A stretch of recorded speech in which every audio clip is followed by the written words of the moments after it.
അത്തരം കാര്യങ്ങളിൽ ഉപ്പ് തിന്നവൻ വെള്ളം കുടിക്കുക തന്നെ വേണം. ഒരാൾ ഏതെങ്കിലും കൊടിയ ക്രിമിനൽ കുറ്റം ചെയ്യുന്ന ഒരാൾ, ഞാൻ ഒറ്റ സെക്കൻഡ് കൊണ്ട് അങ്ങ് നിർത്തുകയാണ്. കൊടിയ ക്രിമിനൽ കുറ്റം ചെയ്യുന്ന ഒരാൾ ജനിച്ചു, അങ്ങനെ ഒരാൾ വളർന്നു എന്നുള്ളത് കൊണ്ട് അയാളുടെ മാതാവും പിതാവുമെല്ലാം ഈ കുറ്റകൃത്യത്തിൽ ഭാഗമാക്കാവൂ?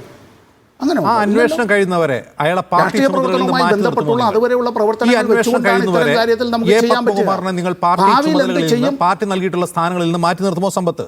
അതാണല്ലോ രാഷ്ട്രീയ മറുപടി.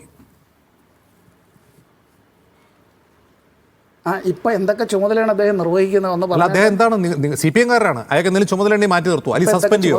പാർട്ടിയുടെ പ്രാഥമിക അംഗത്വത്തിൽ സസ്പെൻഡ് ചെയ്യോ? നിങ്ങൾ അന്വേഷണം കഴിഞ്ഞ് തെളിച്ചിട്ട് വാ എന്ന് എടുക്കാമെന്ന് പറയുന്നത് അജിംസാണ് പറഞ്ഞത്.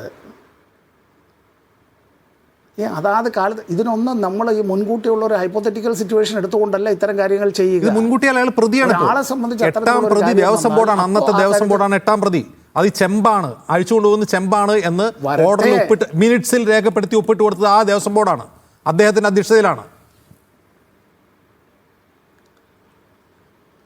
ഇതേ തിരുവാഭരണം കമ്മീഷണർ നേരിട്ട് ദേവസ്വം ബോർഡിലേക്ക് പോകേണ്ടതായിട്ടുള്ള അത്തരം കാര്യത്തിൻ്റേത് ഒപ്പിട്ട് വരുന്നതായിട്ടുള്ള കാര്യങ്ങൾ ഞാനിപ്പോൾ നേരത്തെ പറഞ്ഞാൽ ഞാൻ ഇനി വേറെ എന്തെങ്കിലും കൂടുതൽ ഞാനത് പറയുകയാണെന്നൊന്നും അജിംസ് ഒന്നും തെറ്റിദ്ധരിക്കരുത്. മറ്റു രണ്ട് ചങ്ങാതിമാർക്കുള്ള സമയം ഞാൻ അപഹരിക്കുകയൊന്നുമല്ല. അവിടെ ഈ ഫയൽ മൂവ്മെൻറ്റുമായി ബന്ധപ്പെട്ട് അതിൻ്റെ ഒരു അത്തരത്തിലുള്ള ചില ചിട്ടവട്ടങ്ങളുണ്ട്. അത് ലംഘിച്ചുകൊണ്ട് ഇത്തരത്തിൽ വന്നിട്ടുള്ളതിനകത്ത് ഏതെങ്കിലും ദേവസ്വം ബോർഡ് പ്രസിഡൻറ്റോ അല്ല ബോർഡോ അതിൽ അമിത ഉത്സാഹം കാണിക്കുകയോ അല്ല അവർ കാണിക്കേണ്ടതായ ജാഗ്രത കാണിക്കാതിരിക്കുകയോ ചെയ്തിട്ടുണ്ട് എങ്കിൽ അത്തരം കാര്യങ്ങളെല്ലാം അവർ ലയബിൾ തന്നെയാണ്. ഈ കാലത്തെ മന്ത്രി ഓഫീസിൽ ആ പ്രതികൾക്കെതിരെ നടപടി സ്വീകരിക്കുമെന്നുള്ളതാണ് എൻ്റെ ചോദ്യം. നിങ്ങളൊരു പാർട്ടിയാണ്, നിങ്ങൾ പാർട്ടി പ്രാതിനിധ്യം കൊണ്ടാണ് അയാളെ അധ്യക്ഷനാക്കിയത്. അയാൾ ഇപ്പോൾ പ്രതിയാണ്, അയാൾ അന്വേഷണം നേരിടുകയാണ്, അയാൾക്ക് നോട്ടീസ് കൊടുത്തിട്ടുണ്ട്. ആ നോട്ടീസ് കൊടുക്കുന്ന വേളയിൽ നിങ്ങൾ കുറച്ച് മാറി നിൽക്കൂ, നിങ്ങൾ നിരപരാധിത്വം തെളിയിച്ചിട്ട് വരൂ എന്ന് പറയുമോ? കാരണം അയാൾ ഈ അന്വേഷിക്കുന്ന അധികാരമുള്ള പാർട്ടിയുടെ കൂടെയാണ്, അയാൾ ഈ സർക്കാരിൻ്റെ ആളാണ്. നിങ്ങൾ മാറി നിൽക്കൂ, ഞങ്ങളുടെ അധികാരത്തിൻ്റെ സംരക്ഷണം നിങ്ങൾക്ക് തൽക്കാലമില്ല എന്ന് പറയാനുള്ള ആർജവമുണ്ടോ CPM-ന്?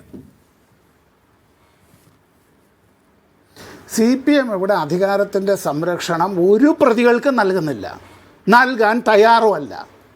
പച്ച മലയാളത്തിലാണ് പറഞ്ഞത്. അവരാരെങ്കിലും CPM-വുമായി ബന്ധമുണ്ടായിരുന്നു, അല്ല ഇപ്പോഴും CPM-ൻ്റെ അംഗമാണ് എന്നുള്ളത് കൊണ്ട് ഇതുമായി ബന്ധപ്പെട്ടുള്ള പ്രതിപട്ടികയിൽ വരികയും അത്തരം കാര്യങ്ങൾ ഒരാൾക്കും ഒരു വിധത്തിലുള്ള ഇവിടെ പാർട്ടിയുടെയോ അല്ല സർക്കാരിൻ്റെയോ ഒരു സംരക്ഷണവും ഉണ്ടാവില്ല.